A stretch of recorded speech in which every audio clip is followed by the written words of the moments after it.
Let me ask you something straight.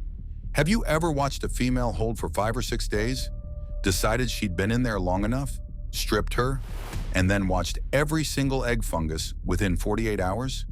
If that's happened to you, this video is going to feel very familiar. And if it hasn't happened yet, pay attention, because it will, unless you understand what's actually going on. Here's the thing most people get wrong about breeding Tropheus.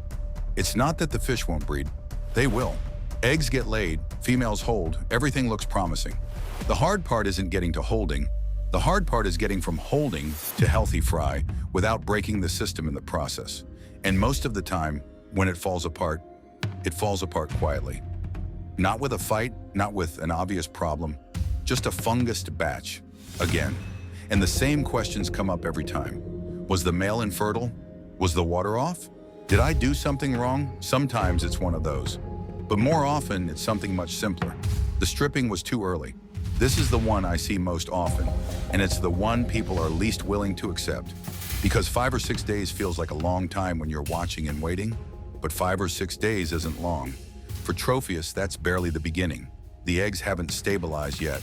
They're still vulnerable, and vulnerable eggs fungus fast. It almost doesn't matter what you do with them at that point. Think of it like this. Imagine you baked a cake and pulled it out of the oven after 10 minutes because it smelled ready. It looks okay on the outside, but inside it's still raw. That's what early stripping does to Tropheus eggs. They look fine when you take them out, and then they fall apart. 11 to 12 days is where most experienced keepers start feeling safer. Not because it's a magic number, because by then the eggs have had real time to firm up. The female has had time to settle into the hold. The chances of a successful batch go up significantly. I know 12 days feels like forever when you're anxious about it, but here's the honest truth. Your anxiety is working against you here. The urge to check, to strip, to do something, that's exactly what costs you fry. Now, the other thing people miss, and this one took me a while to really get, is that egg fungus isn't just about the eggs. It's about stress. And stress doesn't come from one place. It comes from social pressure in the colony, from territory that never quite settled, from water that keeps shifting instead of staying stable, from a female that never got proper recovery time between holds, from a breeding zone that gets disturbed every time you put your hand in the tank. Picture it like this. Imagine you're trying to sleep, but every 20 minutes someone walks in and turns the light on. You might eventually fall asleep, but it's shallow, it's broken, and you wake up exhausted. That's what a stressed female is dealing with when she's trying to hold. Her body's doing something incredibly demanding, and every disruption makes it harder. All of those stresses stack, and when they stack high enough, even a well-timed strip produces a bad batch. So if you're seeing fungus repeatedly, more than once or twice, the answer probably isn't a different product or a different technique. The answer is somewhere in the system itself. Let's talk about the system, because this is where most of the actual work happens. And most people are focused on completely the wrong things. Rock work is the obvious starting point. And I don't mean rocks for decoration, I mean rocks that actually do a job. Here's what that job is. In a Tropheus tank, fish need to be able to disappear from each other for a few seconds. Not permanently, just briefly. A fish that can step out of view for 2 seconds and reappear somewhere else without being chased. That fish is not stressed. A fish that's always visible, always in someone's line of sight, always having to react. That fish is exhausted. When a breeding male is trying to hold territory, he needs a space that makes sense to him. A corner, a section between 2 rocks. Somewhere he can call his own without defending it every 5 minutes. If the rock work doesn't create those zones, he never fully settles. And if he never fully settles, the female can't fully settle either.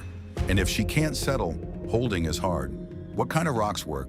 Not giant caves, not one big dramatic structure, lots of smaller pieces arranged to create broken sight lines, gaps in passages, multiple levels. The idea is that any fish, at any moment, can find a spot where it's not directly facing another fish. That's it. That's the whole goal. I've seen tanks where the male never properly claimed a breeding spot, not because he wasn't capable, because the flow was blasting straight through every area he tried to hold. The current kept disrupting things before they could settle. One change to the flow direction, some rocks repositioned to break it up, and breeding activity picked up within weeks. Not magic. The environment finally made sense to the fish. So let me explain it simply. Water movement in a Tropheus tank isn't just about keeping things clean, it's about giving the tank direction. Think of it like wind in a room. A gentle breeze from one side gives the room a feeling. It's predictable, it makes sense. But if the fans are pointing in 5 different directions and the air is just spinning around chaotically, nothing feels settled. Your filter output and any additional flow should ideally move water in a consistent direction, not blasting everything around. Just enough movement that the fish have something to orient against. When that's in place, the tank feels more organized to the fish, even if you can't see why.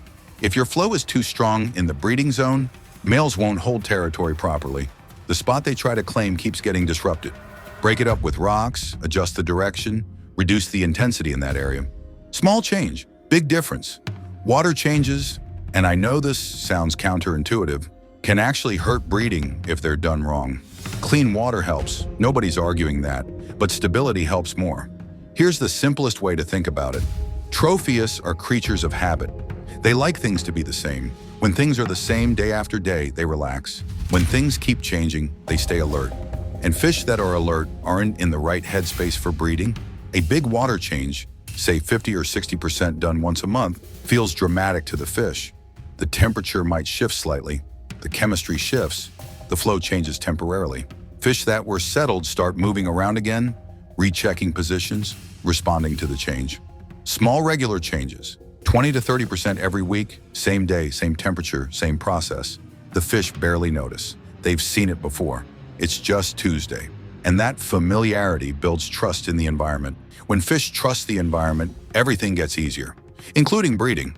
One more thing on water. Temperature consistency matters enormously. If your heater is swinging 2 or 3 degrees between day and night, fix that before you worry about anything else. Tropheus feel temperature changes in their body. A female holding eggs doesn't need that extra stress. Lighting is another one that gets completely ignored. And I get it. It doesn't feel like it should matter, but it does.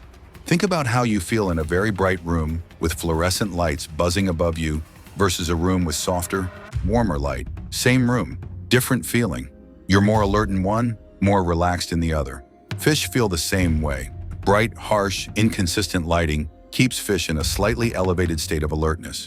They're always a bit on, and fish that are always on have a harder time doing the slow, calm things, like holding eggs for 12 days or properly claiming breeding territory. Some backgrounds make this worse. A white or very light background makes fish feel exposed, like they're always being watched from behind. A darker background, a darker substrate, softer lighting. These things together tell the fish, this is a safe place. And safe places produce confident breeding behavior. You don't need expensive lights. You need lights that don't stress your fish. If your tank is extremely bright and your breeding results are poor, try dimming things down for a few weeks. You might be surprised. Feeding during breeding is something I want to spend a proper minute on, because this one surprises people. It's not just what you feed, it's how feeding feels inside the group. In a pressured colony, one where there's too much competition, too many fish for the space, social structure that never quite settled, feeding time is chaotic. Everyone rushes at once. Some fish eat too much. Some barely get anything. The female that's holding is burning energy just trying to stay safe while food is in the water. She's bumping into other fish, getting cut off, dealing with aggression she doesn't need right now. That costs her. Condition drops. Her ability to hold the batch gets harder. And it's not because the food was wrong, it's because the experience of eating was stressful. In a settled colony, feeding has a rhythm. Same fish go first, same fish hang back, same order every time. The holding female can eat calmly or she can skip a feed without it costing her much because she was in good condition to begin with. Same food, completely different result, because the environment is the variable, not the food. What should you actually feed? For Tropheus, plant-based food is the foundation. Spirulina-based pellets or flakes, high-quality vegetable-based foods. These fish are algae grazers by nature. They didn't evolve eating beef heart or bloodworm. Heavy protein in the diet doesn't build better breeders. It causes bloat. Keep it green, keep it consistent, and feed smaller amounts more often rather than one big feeding once a day. Speaking of bloat, I want to talk about this properly because it's the thing Tropheus keepers fear most, and it becomes especially relevant during breeding. Here's the connection most people miss. A holding female is already under physical stress. She's barely eating. Her immune system is working harder than usual. Her body is focused entirely on one thing. That combination, low food intake, physical demand, elevated stress is exactly when bloat is most likely to show up. Bloat in Tropheus isn't just a stomach problem. It's what happens when the digestive system gets disrupted by a combination of stress, wrong food, and compromised immunity. And in a holding female, all three of those risk factors are elevated at the same time. What does it look like? The belly swells, not just the mouth area from the eggs, but the actual body behind the gills. She starts to look rounder through the midsection. She might clamp her fins slightly. Her movement changes, a little slower, a little more deliberate, a little less engaged. She might stop eating entirely, even after the hold ends. Here's the hard part. A lot of these signs overlap with normal holding behavior. A holding female does eat less. She does move differently. So how do you tell the difference? Watch the timeline. A healthy holding female looks different after the hold ends. She relaxes, she starts eating again, she rejoins the colony. A female with early bloat doesn't bounce back. She stays withdrawn. She still looks swollen even when she's no longer holding. Her belly doesn't return to normal within a few days of releasing the batch or being stripped. If you see that, act fast. Metronidazole is what most experienced Tropheus keepers reach for. It treats the internal bacterial infection that drives bloat. The dosing and method are worth researching before you ever need them. Because when you do need them, you want to already know what you're doing. Hesitation costs fish with bloat. It moves fast once it gets going. One important thing, if a female is holding and you suspect early bloat, this is one situation where stripping earlier than usual might actually be the right call. Keeping eggs in a fish that's getting sick is worse for both the female and the batch. Get the eggs out, treat the fish, and focus on saving her first. Prevention is really about what we've already talked about. Stable environment, plant-based diet, calm feeding, proper recovery time between holds. A female that's consistently healthy going into a hold is much less likely to get sick during one. Now let's talk about something that hardly anyone explains clearly. What actually happens when you have more than one male in the tank and how that affects breeding. Most people know the basic rule: more females than males. 2 to 3 females per male. That's right, but there's more to the male side of this than just numbers. The real question isn't how many males you have. It's how many dominant males you have. Here's what I mean. In a Tropheus colony, you usually end up with one male who is clearly in charge. He holds the best territory. He breeds most actively. He eats first. The other males exist in a kind of subordinate position. They're present, they participate in colony life, but they're not challenging the top male for breeding rights every single day. That setup works. One clear dominant male, 1 or 2 passive subordinate males. That system produces consistent breeding because the hierarchy is clear and nobody's constantly fighting over it. The problem happens when you have 2 males who are both trying to be dominant at the same time. They don't necessarily fight dramatically. Often it's quieter than that. Constant low-level tension, territorial boundary testing, neither male fully committing to a breeding spot because the other one keeps disrupting it. Both are spending energy on competition instead of courtship. And the females caught in the middle of that unresolved tension don't breed confidently either. You might not even recognize it as a dominance problem. The tank looks active. Fish are moving around, nobody has torn fins, but breeding just doesn't happen, or it starts and then stalls. The fix is usually one of 2 things. Either one male establishes clear dominance and the other backs down, which can happen naturally if you give it enough time, and the tank has enough structure for the subordinate to find a safe lower rank position. Or you remove the second competing male and let the dominant one settle fully. A single dominant male with passive subordinates underneath him is almost always more productive than 2 equal males competing for the same position. Don't add a second strong male hoping it will stimulate breeding. More often, it just creates competition that costs everyone. Now genetics. And I'll be honest, this is the one people least want to hear. Not every fish breeds well. Some females hold inconsistently no matter what you do. Some males produce weak fertilization no matter how good the environment is. From the outside, these fish can look completely healthy, great color, great condition, but reproduction just isn't their strength. And here's the part that really matters. This is not your fault.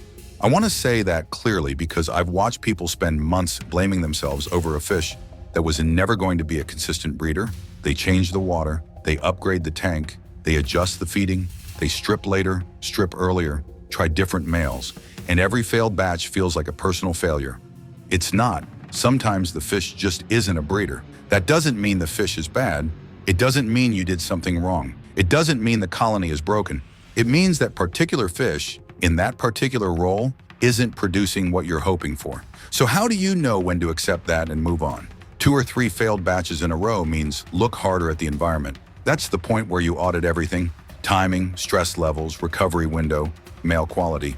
Most of the time, something in the system needs adjusting. 4 or 5 failed batches with the same female and the same male, after you've genuinely addressed the environment, that's when the fish becomes the variable, especially if the male has produced successful batches with other females. The data is telling you something, and if you're at 6 or 7 failed batches and still telling yourself, maybe next time, be honest with yourself. That female might be a great colony member. She might be healthy, colorful, active, well-liked in the group, but she might not be a breeder. Both things can be true at the same time. Accepting that isn't giving up, it's reading the information correctly. How do you avoid buying a fish like this in the first place? Ask questions before you buy. Has this female held before? How many times? Did the batch survive? How many fry made it? Did you strip her or did she hold naturally? A seller who knows their fish can answer all of that without hesitation. Push for specifics. And if the seller doesn't have the answers, that's not necessarily dishonest, but it does mean you're buying blind. And buying blind with Tropheus can cost you a long time. Sex ratio plays into all of this more than people realize. So let me explain it simply. Imagine you're one woman in a room with 10 men, all of whom want your attention. No matter where you go, someone's following you, calling for you, competing for you. You never get a moment to yourself. You're exhausted before the day is half over. That's what a female Tropheus experiences in a tank with too many males. She never gets a proper recovery window. She finishes one hold, barely recovers, and she's already being pursued again. Holding becomes harder. The batches get smaller. Survival rates drop, and it doesn't look like obvious aggression. There's no big fight, no visible damage. It just looks like things never quite working the way they should. More females than males is the direction you want. Something like 2 to 3 females for every male is a reasonable starting point. Not perfect, you adjust based on what you actually see in your tank, but that ratio gives females recovery time. And recovery time is what makes consistent breeding possible. Before you add any new fish to your breeding colony, stop. Quarantine first, always. I know this sounds obvious. Most people know quarantine matters. But I want to explain why it matters specifically for a breeding colony, because the stakes are higher than in a regular setup. A breeding colony is a system that has taken months to build. The hierarchy is settled. The females are in condition. The dominant male has his territory. Everything is finally working. One sick fish added directly to that tank can undo all of it. Not just through disease, but through the social disruption of the introduction itself. Quarantine for new fish should be a minimum of 4 to 6 weeks. Not 2, not 3, 4 to 6. Here's what you're watching for during that time. First week, how is the fish eating? A healthy fish in a new environment might be cautious for a day or 2, but by day 3 or 4, it should be showing interest in food. A fish that won't eat after a week needs closer attention. Second week, is there any visible sign of disease? White spots, ragged fins, unusual posture, clamped fins, swelling anywhere in the body. Some diseases take time to show themselves. A fish that looked clean at the store might not look clean 10 days later. Third and fourth weeks, is the fish eating confidently and consistently? Is it moving normally? Is there any bloat developing? This is when internal issues start to show if they're present. The quarantine tank doesn't need to be complicated. A simple tank with a sponge filter, some hiding spots, consistent water chemistry matching your main tank. Same temperature, same pH, same feeding routine the fish will experience in the colony. When you do introduce, rearrange the main tank first. Move rocks around, change the layout enough that the existing fish lose their established reference points. You're dissolving the map they've already drawn so that the new fish in the residence are starting from a more equal footing. This reduces the intensity of the introduction significantly. Watch the first few days carefully. Some tension is normal. What you're watching for is direction. Is the tension resolving? Is the new fish finding its place? Or is the pressure just building with no sign of settling? Now, what happens when a fish in your colony gets sick and needs treatment while there's a holding female in the tank? This is a situation most people aren't prepared for, and making the wrong call here can cost you the batch, the female, or both. First rule, never dose the main tank with medication while a female is holding unless there is absolutely no other option. Most medications affect the eggs. Even medications considered relatively safe can compromise a batch in early stages. If a fish needs treatment and a female is holding, remove the sick fish to a separate hospital tank and treat it there. Keep the main tank as stable as possible. Don't add anything to the water. Don't do extra water changes. Don't rearrange anything. If the sick fish is the holding female herself, this is harder. If she has early bloat and is actively holding, you have to make a call. Strip her first, then treat her. Keeping eggs in a fish that's getting sick is worse for both the female and the batch. Get the eggs out, set them up properly, and move the female to treatment immediately. Treat in isolation whenever possible. The main tank is the colony's home. Every addition changes the environment the whole group lives in. Minimize that. Now let's talk about what happens when things keep going wrong. Not once, not twice. 3 batches, 4 batches, same result every time. This is where most people spiral. They change food, add products, adjust schedules, buy new fish, strip earlier, strip later, read everything, and nothing changes. Here's what I'd actually do. First, stop changing things. Every change resets the system. Sit with the setup for 4 to 6 weeks. Watch the colony closely. The answers will tell you more than any forum thread. Second, consider the female. If she's had multiple failed batches with the same male, and that male has produced fry with other females, she might not be a strong breeder. That's information. Third, consider the male. If he's never produced fry with any female, that matters. Fourth, look at recovery time. A female holding again within 2 or 3 weeks never properly recovered. That compounds. Give her time. Weeks, not days. When multiple females are holding at the same time, that's usually a good sign. Conditions are right, but it can create brief tension. Most of the time, it resolves on its own. Make sure there are enough zones in the tank. Don't move holding females unless things escalate seriously. Let it happen. Watch. Don't touch. If you do strip, know why. Don't strip early just to feel safe. If you must, wait as long as possible. 11 days minimum. 12 or 13 is better. Strip gently. Match temperature exactly. Use light aeration. Methylene blue can help reduce fungus. Remove bad eggs immediately. Be patient. Healthy eggs show you quickly. Now recovery. A recovered female eats normally, moves normally, rejoins the colony, looks full and strong. One that hasn't recovered stays withdrawn, eats less, moves cautiously. Recovery can take 3 to 4 weeks in ideal cases. 6 to 8 weeks if stress was high. Don't let the male decide. Let the female's condition decide. When fry go free swimming, feed small amounts often. Keep the grow out simple. Clean water. Stable temperature. Good visibility. Growth is fast early. Introduce to the main tank only when they're big enough. Sometimes the right move is to stop trying to breed for a while. Not giving up. Stepping back. Stop monitoring. Stop adjusting. Keep things stable. Colonies relax. Recovery windows lengthen. And breeding often resumes on its own. Some colonies are display colonies, not breeding colonies. That's okay. Healthy, settled fish with no fry can still be a success.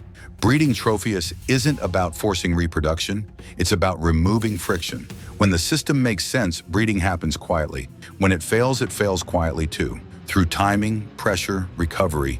Patience isn't optional with Tropheus. It's a skill. The colony was never waiting for you to intervene. It was waiting for you to stop. Look, everything I talked about here is the surface.